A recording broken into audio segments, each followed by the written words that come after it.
can't stump me. You got me. You got me one time. Did people usually do this well?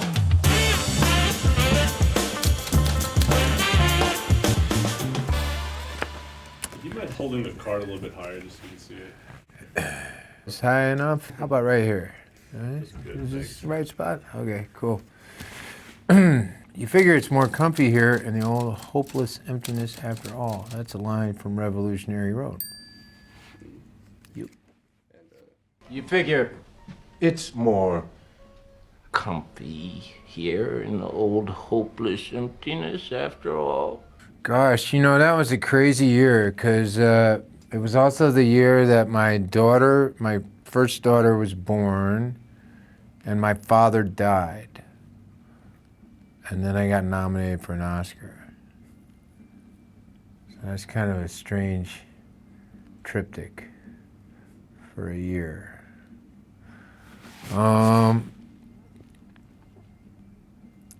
But yeah, it was certainly a comforting way to end the year, I guess, after losing my father like that. It was very strange when I went to the Oscars because the person who won the Oscar, of course, was dead, and I watched his father give a speech on his behalf, and then I'm sitting there saying, well, I'm still here, but my father. It was a weird kind of a paradox. But anyway, yeah, I mean, it was lovely. It was lovely.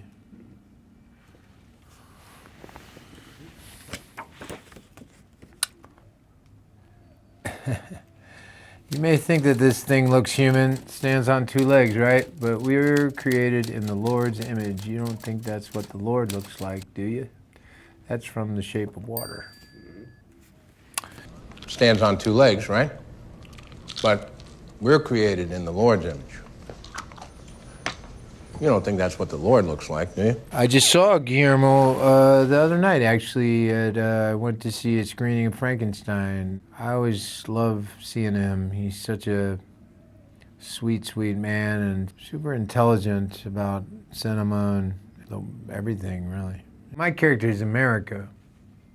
That's who my character is. Yep.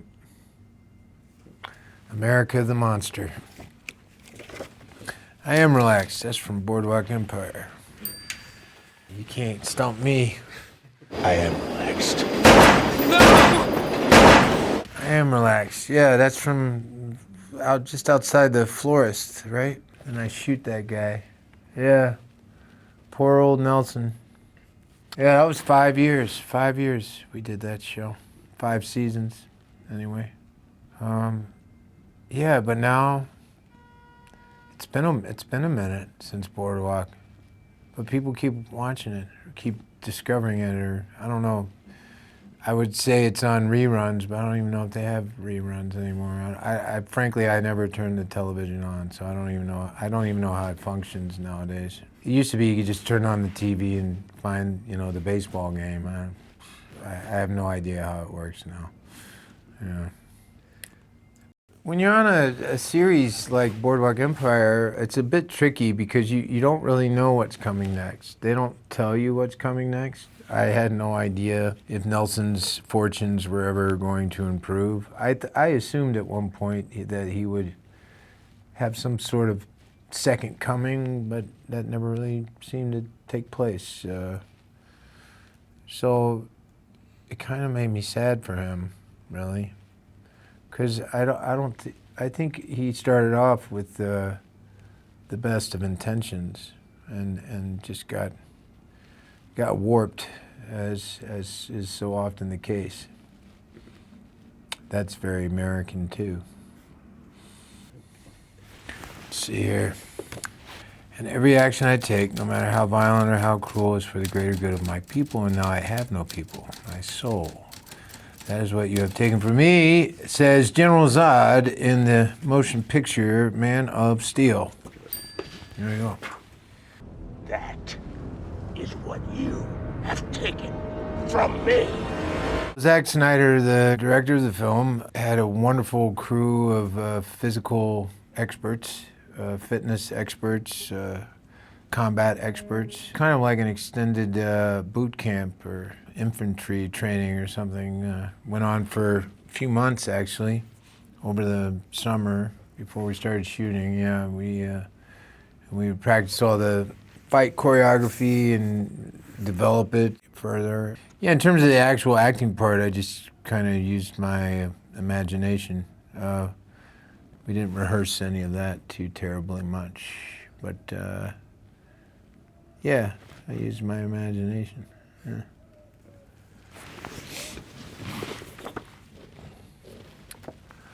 I like your style, a little Bowie, a little Bardot, and a look on your face that says, I kicked the shit out of a truck driver. That would be the Runaways. Kim Fowley. Yes, sir. I like your style. A little Bowie, a little Bardot, a look on your face that says I could kick the shit out of a truck driver. That was a wild time, man, because I was shooting Boardwalk at the same time. It was this weird triangle where my wife at the time was doing a play in Washington, D.C. We had our infant daughter, our first daughter. So I was in Washington, D.C. with her, taking care of the baby while she was doing King Lear. And then every once in a while, I go to New York and do some of Boardwalk. And then I go to L.A. and do some of that was my triangle between like holding baby, Nelson Van Alden, Kim Fowley, which was a very strange triangle to be in. And the first time I went out to start shooting Runaways, we hadn't had a proper wig fitting. And I knew I needed to wear a wig because my hair was cut like Nelson Van Alden's hair. And I was shooting, it was the day of, and we didn't have anything. And the God bless her, the hair and makeup department head, she pulls out this box and she's just like pulling them, like, no, not this one. No, this one maybe. And she finally found one that kind of fit, and then she put like a 500 bobby pins in it. It's just like glue, you know. And then we go, and I think I looked kind of ridiculous. They said, well, we'll just light it, keep it real low, and then maybe next time we can get you better. So that was a strange way to start. But I actually got to talk to Kim, and once I went to Denny's, it was me and Kim Fowley and Kristen Stewart and Joan Jett sitting at a table at Denny's. And Kim Fowley showed up with the big scrapbooks and was like prepared to tell his life story. It was kind of his day in court. That was one of the most, that was a meal I won't forget. And it wasn't because of the food. It was a little, I don't know. I heard, after I had started working on the project, I started learning more about things that might have happened that were upsetting to learn about. Becoming slightly uncomfortable with that and thinking, oh gosh, maybe I shouldn't have been playing him, because I think he may have, I don't know what went on between him and those girls. I think it may have been more than what you see in the movie. It probably was, but I'd already started, but it was interesting because Joan was willing to sit at the same table with him, and they endorsed the movie being made. So I thought, well, if they're okay with it, they're the ones who were there. So who am I to stick my nose up at it?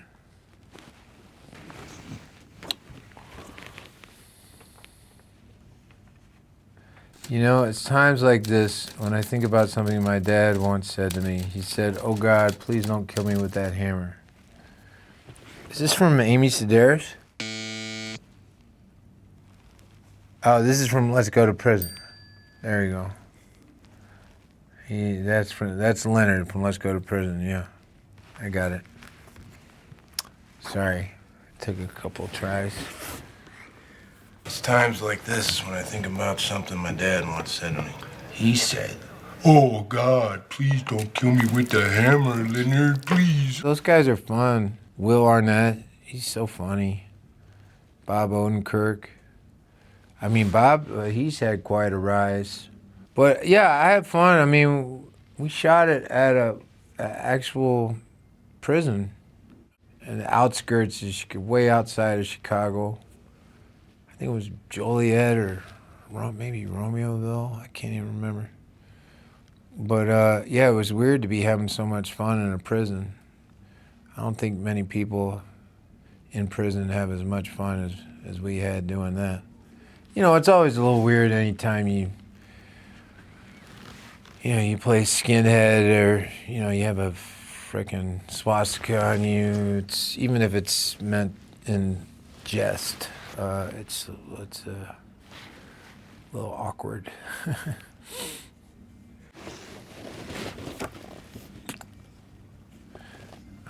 Really? There's a storm coming like nothing you've ever seen, and I want you to prepare for it. Take shelter.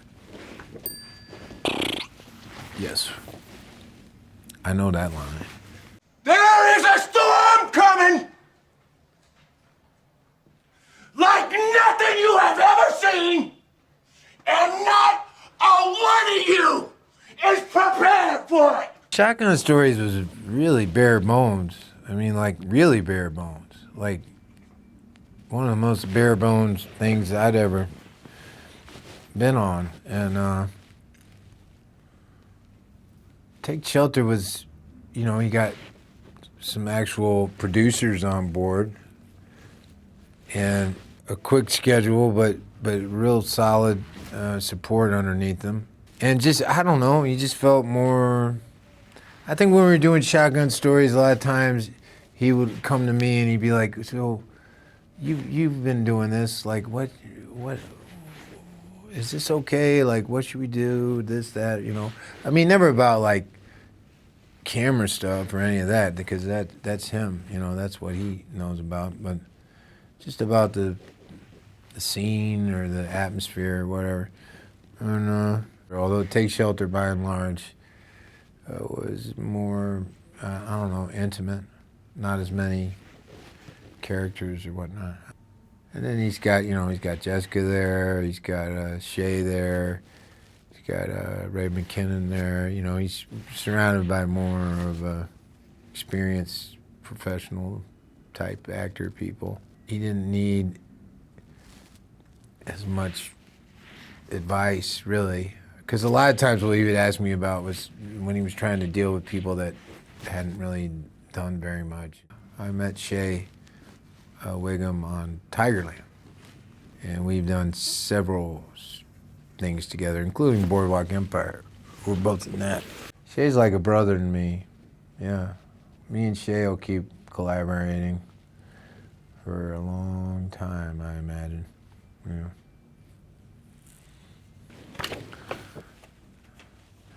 My sister wants me to kill you, or I could call the cops, but I don't like cops, and cops ain't gonna pay my sister's bills.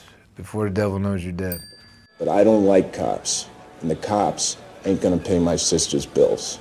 Getting to work with Sidney Lumet, God bless. What a man. What a man. What a sweet, kind man. And I don't know how many films he had made by that point. Was he up in the 40s or something? I don't know. He just made so many films, but he was so gracious with everybody. And he just always looked like just some guy off the, he blue jeans, flannel shirts, big Coke bottle glasses, So unassuming, just all about the work, Sidney Lumet doesn't do a lot of takes. There's old school fellas like that, that don't like doing that. Clint Eastwood. I've never worked with him, but I've heard he'll shoot the rehearsal and not even tell you, and then move on. I've heard that I don't know if it's true or not. I know Friedkin didn't like to do a bunch of takes when I did Bug with him. Werner Herzog doesn't like to do a bunch of takes. Yeah, all the more old school folks I've worked with, they don't like to mess around.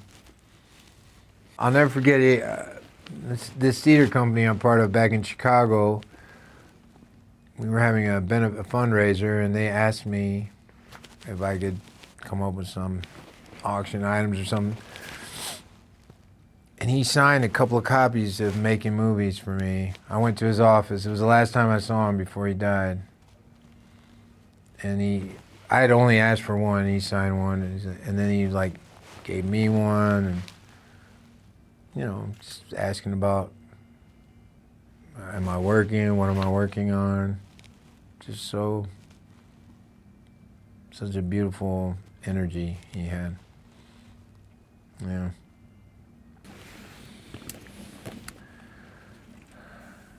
This river brings a lot of trash down it. Some of that trash is worth a lot of money, some of it's not. You gotta know what's worth keeping and what's worth letting go. That's mud. Yep. That's mud. You gotta know what's worth keeping and what's worth letting go. That was fun, because I got to... Did I play guitar in that? That was fun. That was crazy. That was crazy doing Mud, actually, because I squeezed Mud in right before Man of Steel, I think. Yeah, so it was like right before I went off to be subsumed by the DC universe, I went down and played some weird guy who gets oysters out of the Mississippi River. It's a perfect example of what a pinball you feel like sometimes in this business. Yeah.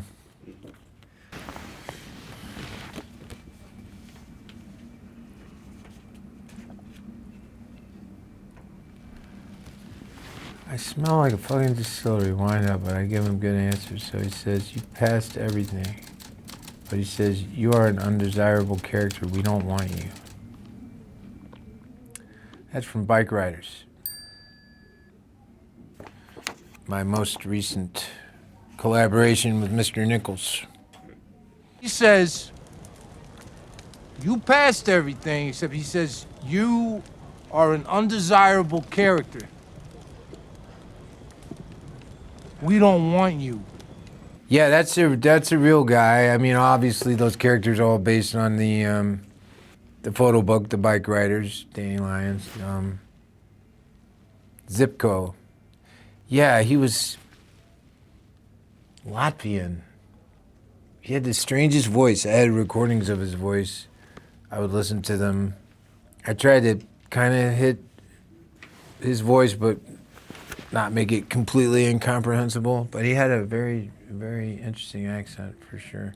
It's funny with, biker gangs or whatever, because from the outside in, everybody's, cowering in fear, like, or oh, they're so cool, or oh, they're so scary. But when you're inside that group, it really can be a group of outcasts and people that are marginalized from society who don't really have anywhere else where they would fit in, So, I think Zipko's, he drinks too much and he knows it and he can't figure out why the heck he's here, and he's kind of in a quagmire of existence. And then, that particular era in history, and there were people that thought it was a great honor to go to Vietnam and fight in the war, or just he was probably looking at it as a way to straighten himself out. There are people that go into the military for that specific reason. I've met them, They're like, if it weren't for the military, my life would have been a mess. And I think Zipko knows that, inside of himself, he's looking for. And when he doesn't get it or he gets shut out, he just gives up and says, well, I guess I'll just be a mongrel,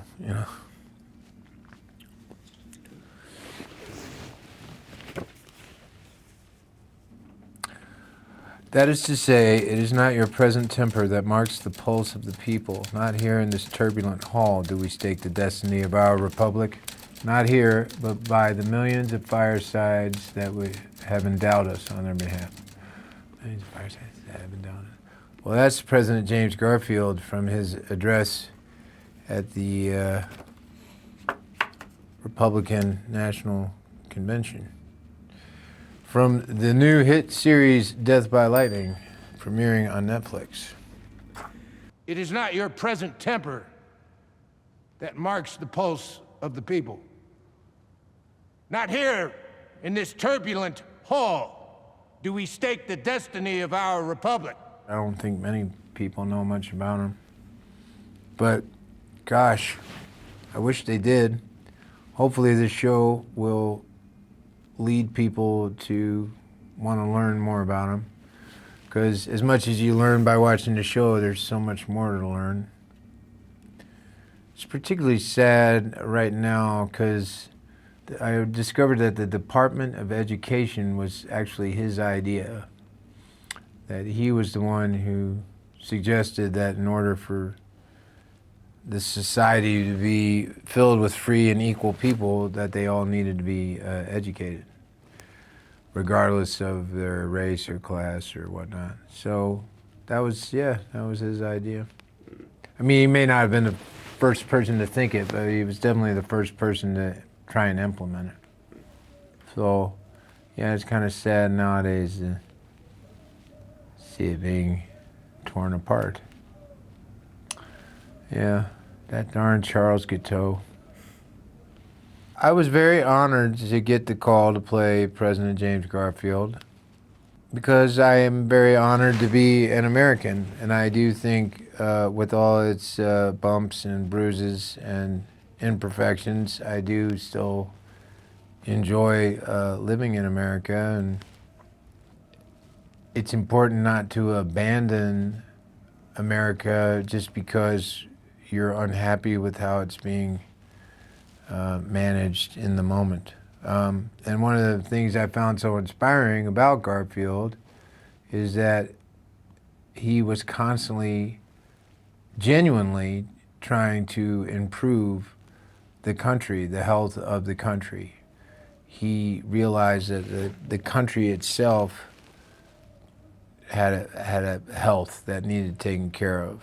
And people like that are few and far between, unfortunately.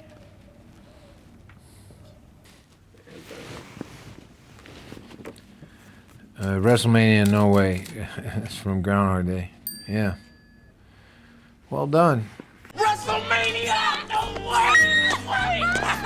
I've been talking about Groundhog Day for decades now, but I'm happy to tell the same stories I've always told about it again.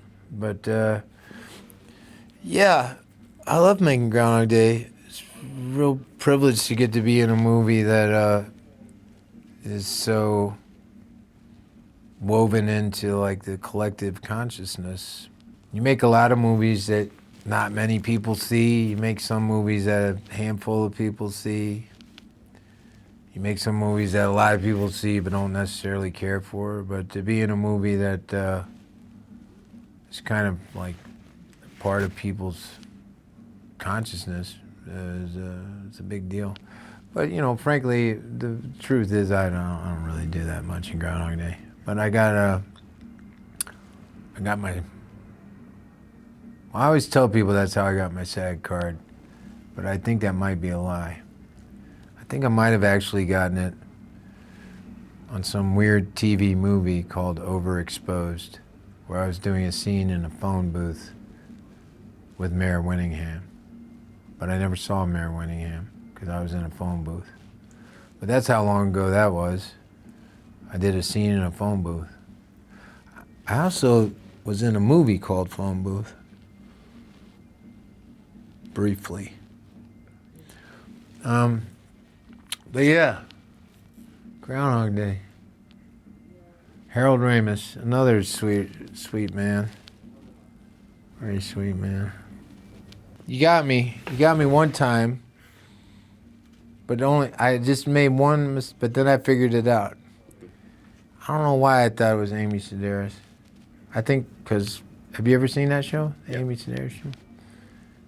It had I don't know, an Amy Sedaris quality. But let's go to prison. But otherwise, I did all right, didn't I? Did people usually do this well?